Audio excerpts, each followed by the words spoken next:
গরিবেরা তোমরা ধন্য, কারণ আল্লাহর রাজ্য তোমাদেরই। ধন্য যারা ক্ষুধার্ত, তোমরা তৃপ্ত হবে। ধন্য যারা কাঁদছ, তোমরা হাসবে। ধন্য তোমরা যখন লোকে তোমাদের ঘৃণা ও নিন্দা করে আর ইবনে আদমের নামে তোমাদের অপবাদ দেয়, তখন খুশি হয়ে আনন্দে নেচে ওঠো, কারণ বেহেশতে তোমাদের মহা পুরস্কার আছে। তাদের পূর্বপুরুষরা নবীদের উপর এমনই করত।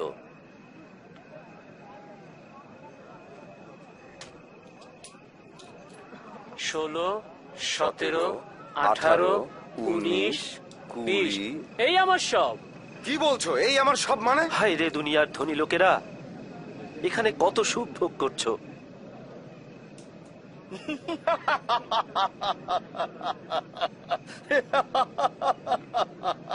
সে ধনী হতে চায় না, আসলেই সে পাগল।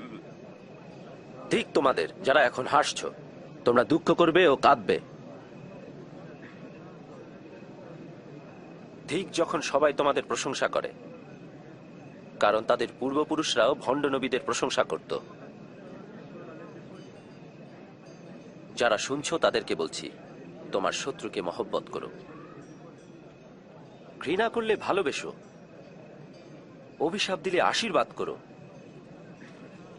কষ্ট দিলে মঙ্গল কামনা করো।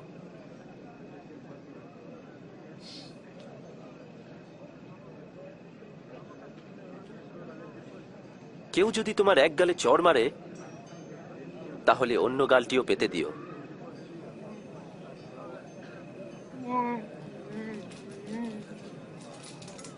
কেউ যদি তোমার চাদর জোর করে কেড়ে নেয়, তাহলে তোমার জামাটিও দিয়ে দিও।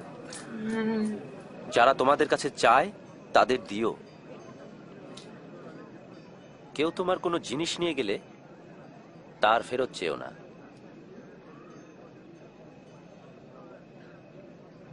যেমন ব্যবহার পেতে চাও, অন্যের প্রতি তেমনই ব্যবহার করো।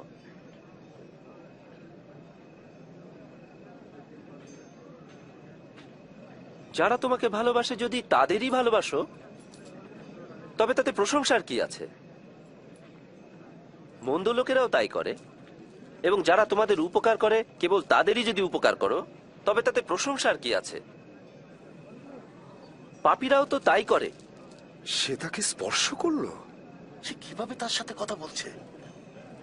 তওবা।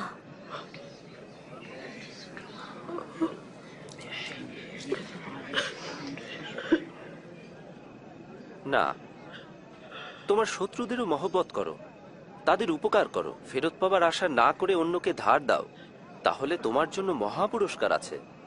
আর তোমরা মহান আল্লাহর সন্তান হবে, কারণ তিনি অকৃতজ্ঞ ও দুষ্টদেরকেও দয়া করেন।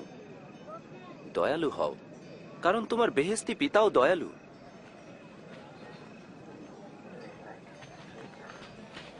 রক্ষা করুন হুজুর। বিচার করো না, তাহলে তোমারও বিচার হবে না। দোষ ধরো না, তাহলে তোমারও দোষ ধরা হবে না। ক্ষমা করো, তোমাকেও ক্ষমা করা হবে। আমাদেরকে সেই পথে চালান হুজুর।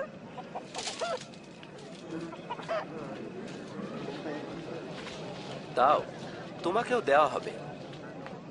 যেভাবে মেপে দেবে তোমাকেও সেভাবে মেপে দেয়া হবে। এক অন্ধ আর এক অন্ধকে পথ দেখাতে পারে না। যদি সে তা করে তাহলে দুজনেই গর্তে পড়বে। তোমার ভাইয়ের চোখে তুমি কুটা দেখছো, কিন্তু তোমার চোখে যে কড়িকাঠ আছে তা দেখছো না কেন? আমাদেরকে পথ দেখান হুজুর। আমাদের এখন আপনাকেই প্রয়োজন হুজুর। ধন্য সেই মা যিনি আপনাকে গর্ভে ধরেছেন। তারাই ধন্য যারা আল্লাহর কালাম শোনে এবং তা মানে। আমি এই লোকটি সম্বন্ধে জানতে চাই। তুমি কি মনে করো ইনি সেই মসিহ?